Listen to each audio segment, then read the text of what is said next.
C'est beaucoup de choses, c'est un itinéraire qu'on se construit. Alors, je dirais que c'est un peu la question que je posais à vous, Marie-France, tout à l'heure. Si on regarde un peu, je dirais, à la fois demain, les jeunes générations, si vous aviez un truc à changer, ou voilà, ça serait quoi? Je regarde l'heure en même temps. Ça serait quoi? Quelque chose à changer pour justement peut-être faire sauter les verrous là où ils sont, ou s'appuyer, voilà. Chacune, c'est à vous. Et puis les questions dans la salle, elles sont tout à fait bienvenues aussi.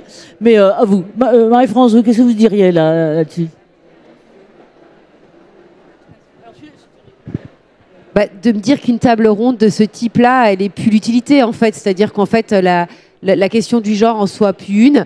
Et votre discours m'a un peu perturbée de dire que finalement on change parce que les autres nous ont abîmés, qu'on change parce qu'on décide de changer, parce qu'on se rend compte que c'est pas ce qui nous convient, c'est une chose, de changer de parcours. Et je sais, pour avoir vu pas mal de reportages et avoir eu pas mal de discours, que vous n'êtes pas la seule, et je me dis que c'est ça sur quoi il faut qu'on évite d'aller.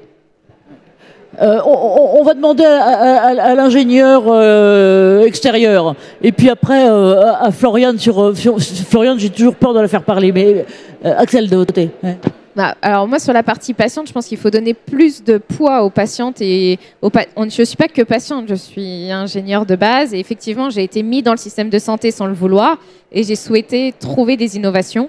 Mais je pense que c'est déjà compliqué en tant que patiente de trouver les portes pour y arriver. Alors si en plus on nous met des bâtons dans les roues, je pense que c'est d'autant plus compliqué. Et puis en termes de financement, parce que moi c'est le nerf de la guerre, de trouver des financements pour créer, je pense qu'il faut créer des fonds dédiés pour les femmes dans la santé, ce qui n'existe pas. Et d'avoir des personnes en face de soi qui comprennent comment une femme, en bonne mère de famille, mais c'est vraiment ça, c'est vraiment différent de gérer d'une société en tant qu'homme ou femme. On voit les choses, et moi je peux mettre mon sang sur les projections financières que je fais. Quand je vois les projections financières d'entreprises d'hommes, c'est pas pareil. Donc il faut avoir des gens en face formés à ça. Ouais. Floriane, de votre côté, ou Floriane? Je dirais que il y a deux choses à mon avis qui doivent changer. Dans nos carrières à nous, de dirigeants ou de cadres, je trouve qu'il n'y a pas assez de femmes dans les filières scientifiques.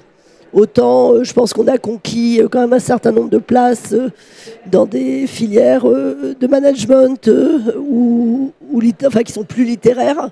Mais pour le coup, il y a une sorte de barrage aux carrières scientifiques. Et j'avais entendu d'ailleurs une interview de la directrice de Polytechnique qui est très, très intéressante sur le sujet, qui disait qu'il n'y a pas de raison que les femmes ne fassent pas de maths. Rien n'empêche, à des très hauts niveaux. Émilie du Châtelet, au XVIIIe siècle, était déjà une grande mathématicienne. Voilà. Donc, et la deuxième chose, c'est que nous, on est des dirigeantes, ou des cadres. Enfin, on est dirigeantes, voilà. Mais moi, je m'inquiète plus pour des personnels qui n'ont pas de diplôme, qui n'ont pas les mêmes moyens. Parce que moi, j'ai parlé beaucoup du statut, et j'y crois beaucoup. Je pense que plus on a un statut élevé, à responsabilité, plus on est chef dans une entreprise, moins on subit de choses.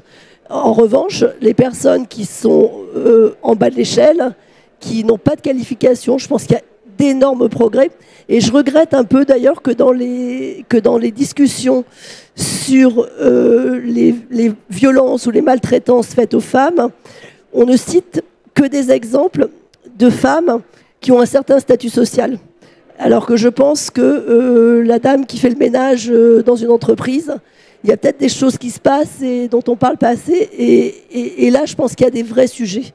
Enfin, non pas qu'il n'y en ait pas à nos niveaux, mais amplifiés par le fait qu'elles ont en plus pas les moyens statutaires ou en termes d'autorité de se défendre.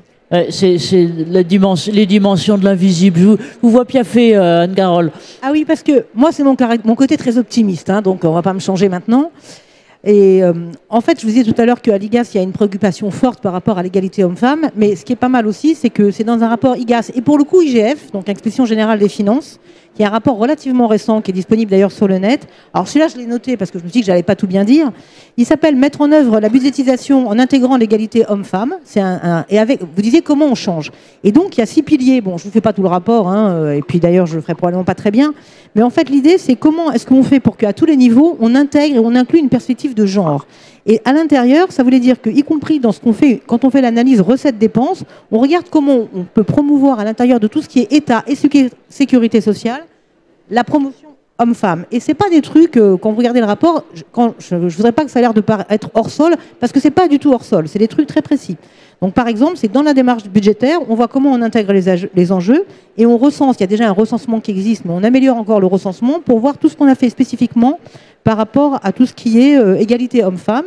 Et de manière très précise, dans les stratégies interministérielles, on regarde qu'est-ce qu'on met comme subvention publique spécifiquement liée pour avoir des leviers spécifiques pour promouvoir l'égalité homme-femme. Bon, je ne vais pas tout identifier, il y avait pas mal de choses dans ce rapport, mais pour dire que là où on a vraiment une tonne de sujets sur IGAS-IGF, le fait qu'on se penche à 2 inspections et que ce soit une commande interministérielle, bon, moi je trouve que c'est plutôt positif et j'espère que ça va marcher. Oui, mais merci et bravo d'avoir lutté dans ce sens-là, parce que ça fait un bout de temps, nous, qu'on s'occupe effectivement de questions de femmes et de santé-travail, et pendant tout un temps, les statistiques publiques, et même par exemple dans les entreprises, les fameux DUERP, les documents uniques d'évaluation des risques professionnels, sont théoriquement genré depuis 1989. Donc vous voyez qu'on applique ça très très bien depuis un certain temps, mais pour beaucoup ne le sont pas encore. Et donc là, elle n'est pas là aujourd'hui, mais j'ai une grande et vieille copine qui, elle, est à la NACT et a porté ça pendant des années. Elle a commencé à être entendue il y a 2-3 ans, globalement pas avant. Alors, à vous Axel, et puis les 2 Axel, tiens, voilà, je vous passe mon micro. Non, mais moi, mon dernier mot sera un mot pour partager le fait que moi je suis tout à fait réjouie, en tout cas réjouie de voir justement de plus en plus de femmes occuper des postes à responsabilité, même si dans le monde de la santé, que ce soit dans les établissements ou dans les administrations ou les structures de recherche. Et moi personnellement, je suis extrêmement sensible à l'observation de cette émergence, qui n'est quand même pas une émergence récente. Il y en a eu... Quand je travaillais à l'hôpital, à la PHP, il y a fort longtemps, à la fin du XXe siècle, il y a eu une femme, DG. Mais il y en a de plus en plus, et moi, ça me réjouit. Et il faut qu'elle continue, c'est jeune ou moins jeune. Et en tout cas, je suis extrêmement motivée, moi, pour contribuer, appuyer, les soutenir et contribuer à cette émergence qui n'est qu'un enrichissement. Déjà parlé. Ouais, alors voilà, je crois qu'on va arriver sur le final. En tout cas, vous êtes vraiment top, génial, et on continuerait longtemps. Moi, j'ai une vieille obsession. Je vais reprendre celle que vous venez de dire là. C'est les data, parce que c'est ce que vous disiez à la table ronde précédente. Si on n'a pas non seulement des sondages, mais des vrais data, on ne peut fonder aucune politique. Et donc, data genrée, ça c'est. Oui, par exemple, on faisait des trucs aussi à l'international avec ça. Et là, moi, ce qui m'avait frappé, avec notre ami, le directeur général de l'OIT France là-dessus, et il me disait, mais en fait, on n'a pas ça internationalement, parce que la peur de la stigmatisation est telle de dire en absentéisme il y a plus de femmes et autres, qu'on ne les donne pas, et donc c'est la poussière sous le tapis.